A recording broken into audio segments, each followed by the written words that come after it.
के दौर में एक नया रास्ता दिखाने का काम करता रहा है। लेकिन आज बंगाल की अस्मिता स्वयं खतरे में है और इसलिए बंगाल के साथ जुड़ने के लिए और बंगाल फिर से परिवर्तन का वाहक बन सके, इस दिशा से आप सबका आह्वान करने के लिए विधानसभा चुनाव के बहाने ही हमें यहाँ पे आने का अवसर प्राप्त हुआ है। मैं इस अवसर पर आप सभी का हृदय से अभिनंदन करता हूं, स्वागत करता हूं। भाइयों बहनों, बंगाल की धरती पर हम सबको गौरव की अनुभूति होती है। याद करिए, बंगाल की ही धरती ने महान संत रामकृष्ण परमहंस को इस धरती ने ही भारत को दिया था। बंगाल की धरती ने स्वामी विवेकानंद को इस देश को दिया था, जिन्होंने वैश्विक मंच पर जाकर के कहा था कि गर्व से कहो हम हिंदू हैं। इसी धरती पर पैदा होने वाले स्वामी विवेकानंद ने एक घोष वैश्विक मंच पर करके भारत की सनातन आस्था को एक नई मजबूती देने का कार्य किया था। और यही नहीं, तुम मुझे खून दो मैं तुम्हें आजादी दूंगा, इसका अमर घोष करने वाले नेताजी सुभाष चंद्र बोस की धरती भी बंगाल है। इस देश के अंदर भारत आजाद भारत का राष्ट्रगीत और राष्ट्रगान देने वाली धरती भी बंगाल ही है और इसलिए बंगाल की धरती को मैं कोटि कोटि नमन करता हूं। भाइयों बहनों, आज बंगाल जो अध्यात्म और सांस्कृतिक राष्ट्रवाद की धरती रही है, आज इस बंगाल की धरती पर ममता दीदी के नेतृत्व में चल रही टीएमसी की सरकार जय श्री राम के बोलने पर प्रतिबंध लगाती है। उन्हें नहीं मालूम, अभी मैं पुरुलिया में था। पुरुलिया में मुझे बताया गया कि पुरुलिया और उसके आसपास के क्षेत्र में जो पहाड़ी है उसका नाम ही अयोध्या हिल है और कहते हैं मर्यादा पुरुषोत्तम भगवान श्री राम माता सीता के साथ एक दिन उस पहाड़ी में रुके थे। ये स्मृतियां हजारों वर्षों के बाद भी हमारे सामने है। इसका मतलब राम को हमारे जीवन से कोई अलग नहीं कर सकता है। जो भी राम से हमें अलग करने का प्रयास करेगा उसे सत्ता से वंचित होना पड़ेगा। और ममता दी ने तय कर लिया है कि अब बंगाल की जनता उन्हें बर्दाश्त नहीं करेगी जब उन्होंने राम का विरोध करना प्रारंभ कर दिया है। वैसे वे पहले भी इस प्रकार का कार्य करती रही है।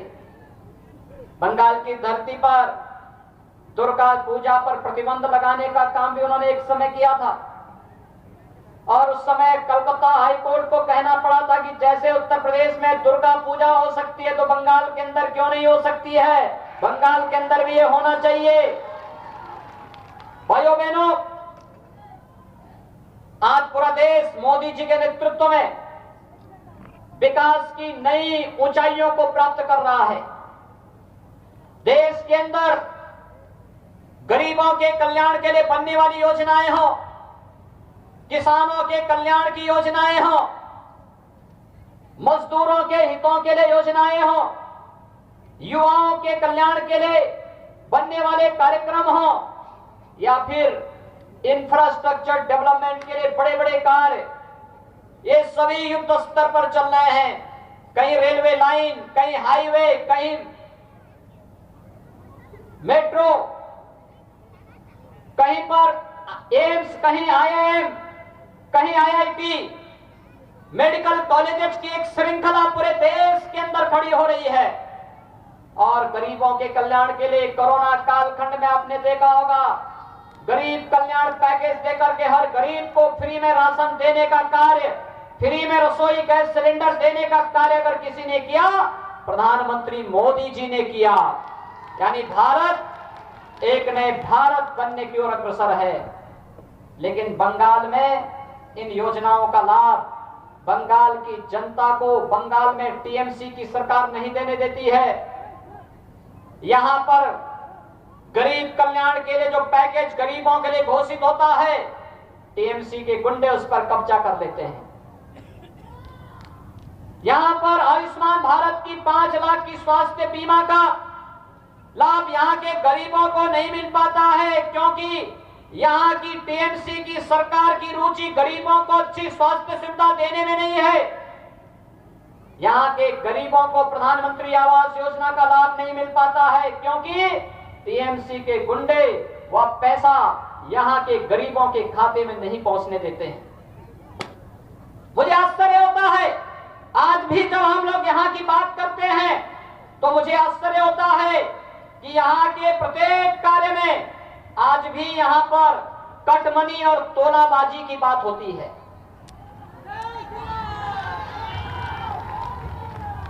ये तोलाबाजी और कटमनी ये कांग्रेस, कम्युनिस्ट और टीएमसी तीनों के संस्कार का हिस्सा है। ये तीनों इसके साथ जुड़े हुए हैं, तोलाबाजी में भी और कटमनी में भी। मोदी जी ने डीबीटी की बात की कि गरीब का पैसा गरीब के खाते में सीधे जाए, इसके लिए जनधन अकाउंट होना चाहिए। बंगाल के अंदर दीदी ने वह भी नहीं खोलने दिया, क्योंकि अगर पैसा सीधे गरीब के खाते में जाने लग जाएगा तो भाइयों बहनों टीएमसी के गुंडों की दुकानदारी बंद हो जाएगी। टीएमसी के लोग जब तक जनता के हक को लूटते थे वह पूरी तरीके से बेरोजगार हो जाएंगे, और इसलिए यहां की सरकार के संरक्षण में कटमनी और तोलाबाजी का खेल सरासर हो रहा है। और इसलिए भारतीय जनता पार्टी आज की आवश्यकता है बंगाल में। भाइयों बहनों, बंगाल के अंदर भारतीय जनता पार्टी इसलिए भी आवश्यक है, जहां भी भारतीय जनता पार्टी की राज्य सरकारें हैं, केंद्र और राज्य सरकार मिलकर के डबल इंजन के रूप में कार्य कर रही है। उत्तर प्रदेश के अंदर पिछले 4 वर्ष के अंदर भारतीय जनता पार्टी के नेतृत्व की सरकार है, और 4 वर्ष में भारतीय जनता पार्टी ने उत्तर प्रदेश के अंदर भारतीय जनता पार्टी की सरकार ने 4 वर्ष के दौरान 40 लाख गरीबों को मकान देने का काम किया है। 1 करोड़ 38 लाख गरीब परिवारों को विद्युत का कनेक्शन दिया है। 6 करोड़ गरीबों को आयुष्मान भारत की स्वास्थ्य बीमा का कवर दिया है। 2 करोड़ 42 लाख गरीबों को प्रधानमंत्री किसान सम्मान निधि का लाभ दिया है। 4 वर्ष में 30 नए मेडिकल कॉलेज उत्तर प्रदेश के अंदर बन रहे हैं। प्रदेश के अंदर हेल्थ इंफ्रास्ट्रक्चर को इतना मजबूत किया गया है कि आज उत्तर प्रदेश विकास के पैमाने पर दुनिया के सामने, देश के सामने एक नई मजबूती के साथ सामने आया है। यह काम बंगाल के अंदर भी हो सकता था, लेकिन न कांग्रेस ने किया, न कम्युनिस्टों ने किया, और न ही टीएमसी ने किया है। और यह कार्य बंगाल के अंदर भी हो, यही कहने के लिए मैं आया हूं कि भारतीय जनता पार्टी बंगाल की आवश्यकता है, और बंगाल की धरती पर भारतीय जनता पार्टी की सरकार आनी चाहिए। विधानसभा चुनाव में यही हम सबको तय करना है। भाइयों बहनों, हम सब जानते हैं भारतीय जनता पार्टी जो कहती है वह करके दिखाती है। याद करिए, इसी बंगाल की धरती पर जन्म लेने वाले भारतीय जनसंघ के संस्थापक अध्यक्ष डॉक्टर श्यामा प्रसाद मुखर्जी ने कहा था, एक देश में 2 प्रधान, 2 विधान और 2 निशान नहीं चलेंगे, नहीं चलेंगे, एक नारा दिया था। और इस नारे ने कितना बड़ा परिवर्तन किया था। 1950 में जब कांग्रेस ने जबरदस्ती 1952 में देश के संविधान में जबरदस्ती धारा 370 को जोड़ करके देश के अंदर आतंकवाद का एक नया बीज बोने का काम किया था, भारतीय जनसंघ के समय में भारतीय जनता पार्टी का आह्वान था, एक देश में 2 प्रधान, 2 निशान और 2 विधान नहीं चलेगा, नहीं चलेगा। और जब भारतीय जनता पार्टी की सरकार मोदी जी के नेतृत्व में बनी, तो मोदी जी के नेतृत्व की सरकार ने करके दिखाया। कश्मीर में धारा 370 को सदैव के लिए समाप्त करके एक भारत श्रेष्ठ भारत की नींव को आगे बढ़ा दिया। आज आप जान रहे होंगे, कश्मीर में आतंकवाद की जो अंतिम कील थी उसको भी ठोक करके एक आतंकवाद की ताबूत को हमेशा के लिए समाप्त कर दिया है। और यही काम अयोध्या में मर्यादा पुरुषोत्तम भगवान श्री राम के भव्य मंदिर के निर्माण को लेकर के भी रहा है। आप सब जानते हैं 1990 तक 1992 के पहले तक पूरे देश का राम भक्त एक ही आह्वान के साथ निकलता था अयोध्या जाने के लिए कि रामलला हम आएंगे, मंदिर वहीं बनाएंगे, यह आह्वान होता था।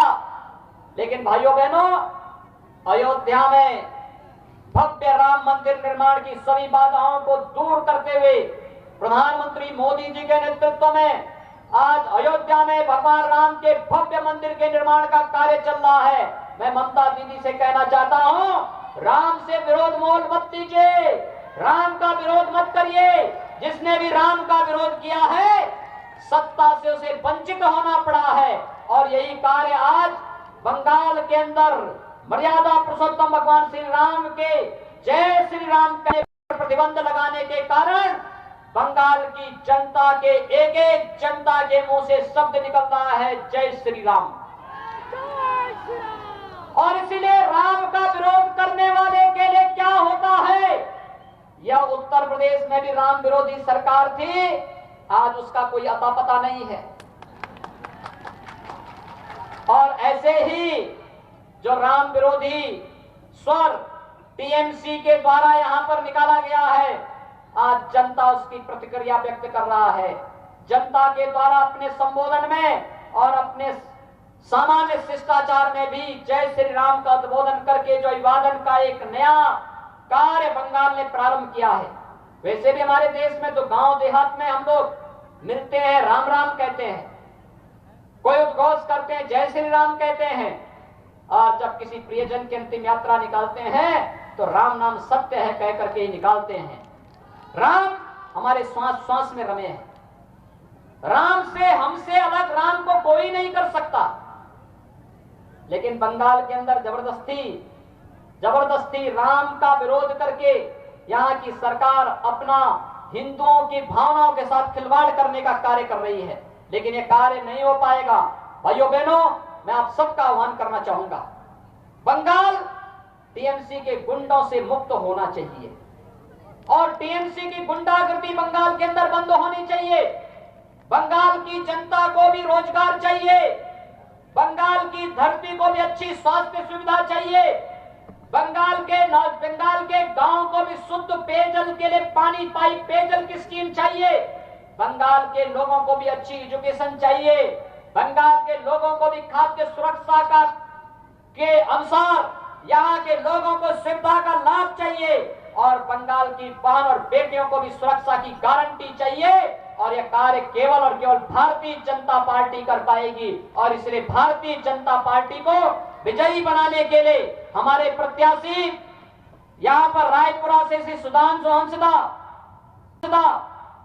रानी बंद से श्री खुदीराम टुडू और ताल डांगर से श्री सेमल सरकार आज हमारे बीच में यहाँ पर